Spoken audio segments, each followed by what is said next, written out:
시청자, 역대 대통령 최초로 해외에서 화상 수석 보좌관 회의를 연 그 시각, 국내 매체는 지지율 하락만 헤드라인에 걸었습니다. 둘 중 어느 쪽이 진짜 뉴스인가요? 이게 단순한 성과 알리기와 위기 부풀리기의 차이가 아닙니다. 같은 시점에 같은 사실이 한쪽에서는 거대한 성과로 쌓이고 다른 쪽에서는 작은 각주로 처리되고 있어요. 왜 그럴까요? 그리고 지금 광주 전라 지지율이 8.1%포인트 빠진 그 숫자가 정말 국민의 분노만을 보여주는 숫자가 맞을까요? 오늘 표면의 사건, 그 아래의 동기, 그리고 그 결과 이렇게 세 층을 차례로 까보겠습니다. 결론부터 한 가지 먼저 말씀드릴게요.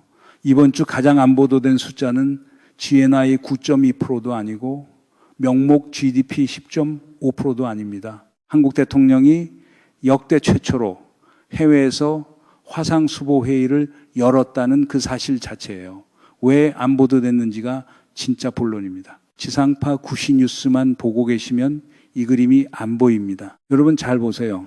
이건 단순한 외교 순방과 국내 사태가 동시에 벌어진 게 아닙니다. 같은 시점에 한국 사회가 정보를 어떻게 소비하도록 짜여 있는지를 보여주는 거의 실험실 같은 구조거든요. 신문 헤드라인 두세 개만 비교해 보세요.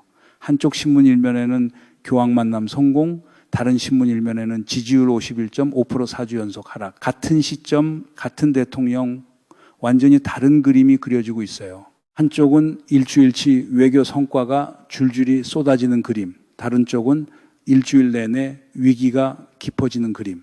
이게 같은 나라에서 같은 사람을 다루는 보도라는 게 신기할 정도입니다. 오늘 세 가지를 까보겠습니다. 첫째, 유럽에서 실제로 무슨 일이 있었는지 그 인벤토리부터 정리하고요. 둘째, 왜 이게 한국 매체에서 작게 다뤄지는지 그 메커니즘을 들여다보겠습니다. 셋째, 그래서 지금 4주 연속 빠지고 있는 그 지지율 숫자가 진짜 의미하는 게 뭔지 거기까지 가보겠습니다. 먼저 유럽입니다.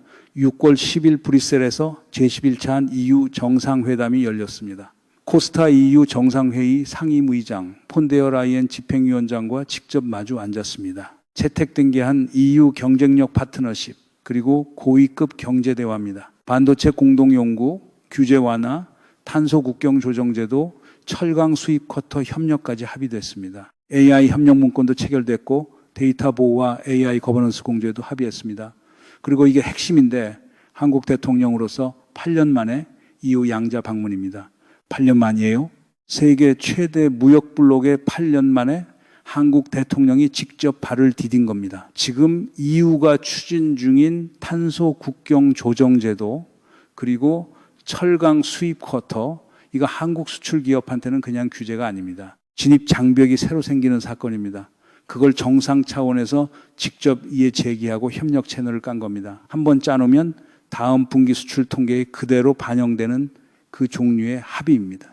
그런데 한국 구시뉴스에선 이 회담의 진짜 의미를 짚은 보도 보신 적 있으세요? 다음은 이탈리아입니다. 6월 11일부터 13일까지 마타렐라 대통령 초청으로 국빈 방문이 진행됐습니다. 여기서 채택된 게 2026, 2030 한 이탈리아 전략적 행동계획입니다. 5년짜리 계획입니다. 경제, 과학기술, 국방, 치안, 교육, 문화, 인적교류 전 분야를 포괄합니다. 반도체와 항공우주, 에너지, 바이오 협력을 묶었고 30여 개 기업이 참여한 비즈니스 라운드 테이블까지 열렸습니다. 이재명 대통령은 이탈리아 공화국 기사대 십자 공로 훈장도 받았습니다. 공급망과 첨단 기술을 묶는 5년짜리 행동계획이 채택된 겁니다. 행정부가 한번 짜놓으면 정권이 바뀌어도 따라가는 그 종류의 합의입니다. 그 다음이 바티칸입니다. 여기서부터가 정말 압권이에요. 6월 14일 성바오로 대성당에서 평화와 연대를 위한 특별 미사가 열렸습니다. 누가 집전했냐? 한국인 최초로 교황청 성직자부 장관에 임명된 유흥식 추기경이 직접 집전했습니다. 한국어로 진행됐고 이재명 대통령이 기념연설을 했습니다. 칼을 쳐서 보습을 만들고 창을 쳐서 낫을 만들리라. 이사야서 한 구절을 인용했고 65 남북공동선언 26주년도 함께 언급했습니다. 그리고 다음 날 6월 15일 레오 14세 교황과의 단독 면담이 이루어졌습니다. 교황 즉위 후 한국 대통령의 첫 교황청 방문입니다. 여기서 끝이 아닙니다. 2027 서울 세계 청년대회 계기로 교황의 방한이 정중히 요청됐습니다. 이게 무슨 의미냐? 1995년 마닐라 이후 32년 만에 가톨릭 세계 축제가 아시아로 옵니다. 그것도 기독교가 소수 종교인 나라에서 열리는 건 역사상 처음입니다. 교황이 직접 오시는 거예요. 그런데 이 사실이 헤드라인 한 줄에 어울리는 정도인가요? 옛날에 양치기 소년 얘기 다들 아시죠? 늑대 안 왔다고 외칠 땐 보도되고 진짜 양떼가 늘어났을 땐 아무 말이 없는 그 패턴이거든요. 네 번째가 한국은행이 6월 9일에 발표한 숫자입니다. 2026년 1분기 실질 GNI가 전기 대비 9.2% 증가했습니다. 한국은행이 1960년에 이 통계를 만들기 시작한 이래로 사상 최고치입니다. 전년 동기 대비로는 13.2% 증가. 이건 1988년 4분기 이후 37년 만에 최고치입니다. 명목 GDP는 전기 대비 10.5% 성장했고 이건 1976년 1분기 이후 50년 만에 최고치입니다. 1인당 GNI는 257만 원, 달러로는 36,963달러를 기록했고 한국은행은 올해 안에 4만 달러에 근접할 가능성도 언급했습니다. 1960년 이후 한 번도 본 적 없는 숫자입니다. 사상 최고치라는 말이 인플레된 시대인데 이건 진짜 사상 최고예요. 근데 이 숫자 종편 메인 뉴스에서 단독 코너로 다뤄진 적 있나요? 다섯 번째가 핵심입니다. 6월 14일 현지 시간으로 이탈리아 로마에서 화상 수석 보좌 관회의가 열렸어요. 이재명 대통령이 직접 주재했습니다. 역대 대통령 최초로 해외 순방 중에 화상으로 수보회의를 연 거예요. 주요 의제가 선관위 투표용지 부족 사태, 부정선거 음모론 대응, 2030 청년 소득 역주행 대책이었습니다. 한 나라의 대통령이 외국에서 화상으로 수보회의를 연다는 건 행정 시스템상 이게 처음이라는 거예요. 정상국가 행정 운영의 새로운 기준이 만들어진 순간인데 어디에서 다뤄졌나요? 다들 한번 생각해 보세요. 지난 10년간 한국 대통령들이 해외 순방을 가면 거기서 일은 멈췄어요. 돌아오기 전까지 국내 현안은 비서실장이 대리로 끌고 가는 게 관행이었거든요. 이번에는 그 관행을 한 번에 깬 겁니다. 시차를 넘어서 일요일까지 회의 일정을 조정해서 대통령이 직접 진두지휘를 한 거예요. 행정 운영의 디폴트 자체가 바뀐 사건입니다. 자, 일주일을 다시 정리해 볼게요. EU와 8년 만에 정상 양자회담, 이탈리아와 5년짜리 전략적 행동계획, 32년 만에 아시아로 오는 가톨릭 세계 축제 유치 협의, GNI 사상 최고치, 그리고 역대 최초의 해외 화상 수보 회의, 5가지가 같은 일주일에 벌어졌습니다. 그런데 같은 일주일 구시 뉴스 헤드라인은 뭐였습니까? 지지율 하락, 당정 갈등, 잠실 봉쇄. 같은 나라에서 벌어진 일이 맞나요? 여기까지 들으시면 한 가지 결론이 나옵니다. 보수 성향 매체가 정부 성과를 작게 다루고 위기는 부풀려서 다룬다. 익숙한 그림이죠. 조선중앙통화 계열의 편향 보도 패턴은 새로운 게 아닙니다. 진보 매체가 진보 정부 성과를 띄우고 보수 매체가 보수 정부 성과를 띄우는 그 익숙한 시소운동의 한 장면일 뿐이라고요. 결국 매체 편향이라는 오래된 얘기를 다시 한번 확인하는 거다. 그렇게 정리하고 싶죠. 여기서 끝내면 되거든요. 깔끔해요. 근데 그게 아닙니다. 이번에 벌어진 건 단순한 매체 편향이 아니에요. 잘 보세요. 보수 매체가 정부 성과를 작게 다루는 건 어제 오늘 일이 아닙니다. 그건 분석할 가치가 없어요. 진짜 새로운 건 같은 일주일에 부정선거 음모론 세력이 매체 헤드라인을 점거하고 있다는 사실이에요. 잠실 개표소 일대에서 민간인이 여자 핸드볼 청소년 대표를 몸수색하는 장면, 그게 어떻게 한국 구시 뉴스메인을 차지할 수 있었을까요?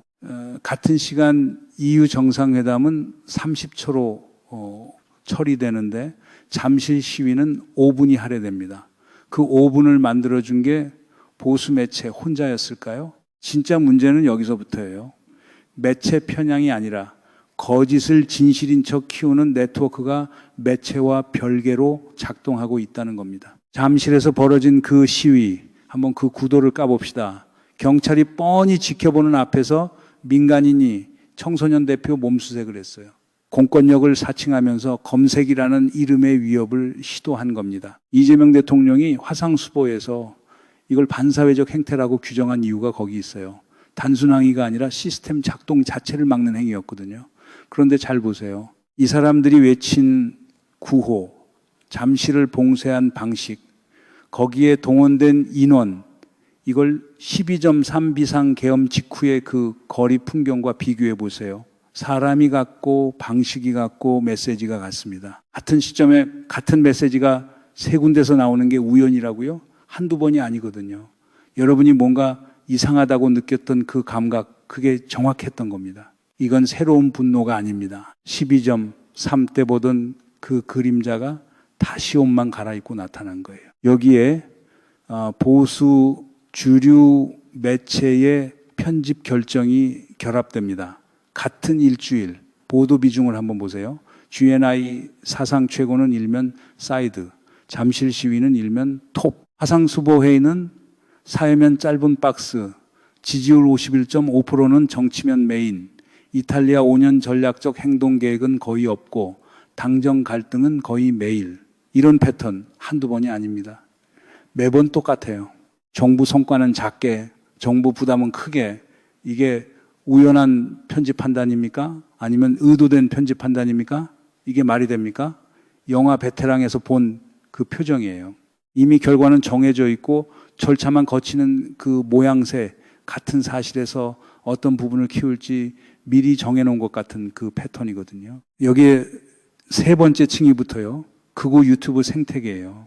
보수 매체가 A 사실을 작게 다루면 극우 유튜브가 그걸 비중 없음, 즉 부재로 둔갑시킵니다. 보수 매체가 B 사실을 크게 다루면 극우 유튜브가 그걸 진실이니까 다 다룬다로 증폭시켜요.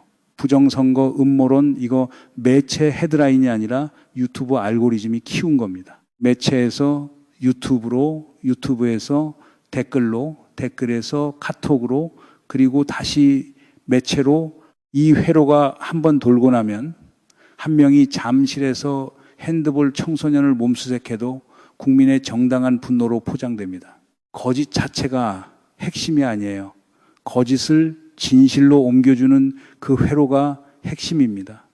참 신기하죠? 같은 시점에 같은 말이 세 군데서 나옵니다. 그런데 문제는 여기서부터입니다.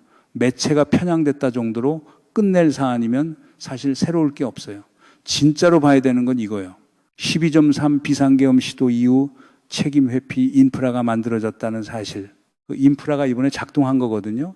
12.3 이후 무엇이 일어났는지 떠올려 보세요. 한 측에서는 헌법기관을 동원해 계엄을 시도했고 그게 실패하자 그 책임을 무력화시키는 여러 후속 작업이 펼쳐졌어요. 그중 하나가 선거 결과 자체를 의심하는 서사 구축입니다. 이게 갑자기 6월에 튀어나온 게 아니에요. 12.3에서 진 쪽이 다음 라운드를 위해 미리 깔아둔 길이거든요. 행위 패턴을 한번 비교해 봅시다. 12.3 이전 같은 인사들이 같은 채널에서 부정선거 의혹을 흘렸어요. 12.3 직후 같은 인사들이 같은 채널에서 헌법재판소를 흔들었습니다. 그리고 6월 지방선거 직후 또 같은 인사들이 같은 채널에서 잠실로 가는 동선을 만들고 있어요. 결국 12.3에서 자충수를 둔 쪽이 그 자충수의 흔적을 지우기 위해 다음 자충수를 또 두고 있는 셈입니다. 이거 12.3 때 우리가 본 그 구조랑 정확히 같은 그림이에요. 누가 봐도 그렇잖아요. 여기서 한 가지 짚고 넘어가야 합니다. 잘 들어주세요. 이재명 대통령이 유럽에서 만든 성과는 화려합니다. 사상 최고 GNI, 32년 만에 아시아 가톨릭, 8년 만에 EU 양자 회담, 역대 최초의 해외 화상 수보. 그런데 이 성과들이 한국에서 없는 것처럼 처리되는 그 메커니즘은 더 정교합니다. 왜 그런지 아세요? 성과가 없어서가 아니라 성과가 있는 게 누군가에게 너무 불편하기 때문입니다. 이 불편함의 정체를 한번 까봅시다. 지난해 12.3 비상계엄에 직간접으로 연결됐던 인물들, 그리고 그 네트워크의 우호적인 매체들 입장에서 보면 지금 이재명 정부가 만드는 성과는 단순한 외교 점수가 아닙니다. 그건 자기 진영의 정치적 알리바이를 무너뜨리는 사건이거든요. 무엇의 알리바이입니까? 지난 정부가 통치 능력이 없어서 비상계엄까지 갔다는 그 인식 자체가 바로 알리바이입니다. 그런데 다음 정부가 들어와서 8년 만에 EU 양자, 32년 만에 가톨릭 아시아 사상 최고 GNI를 한 주에 줄줄이 만들어내면 그 알리바이가 거꾸로 무너집니다. 무능 때문이 아니라 의도 때문에 그 길로 갔다는 평가가 자연스럽게 따라오거든요.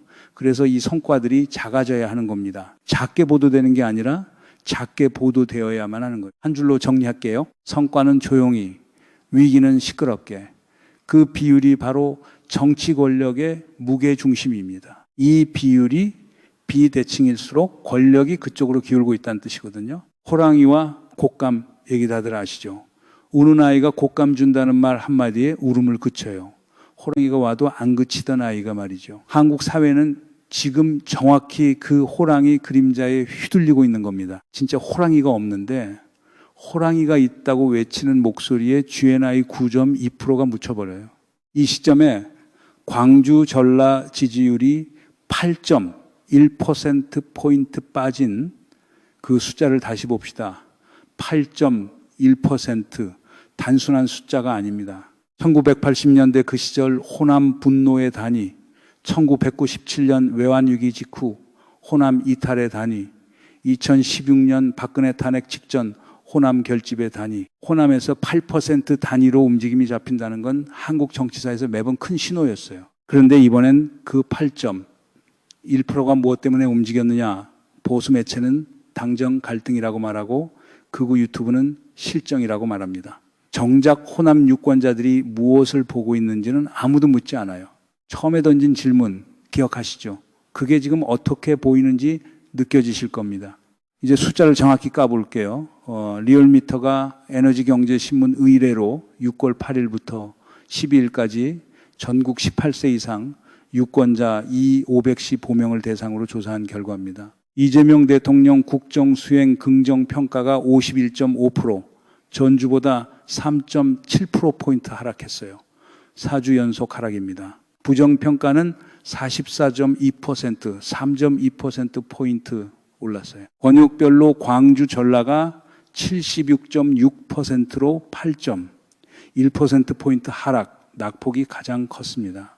대전, 세종, 충청은 49.9%로 6.2%포인트, 경기, 인천은 52.4%로 3.5%포인트, 부산, 울산, 경남은 47%로 2.7%포인트 떨어졌어요.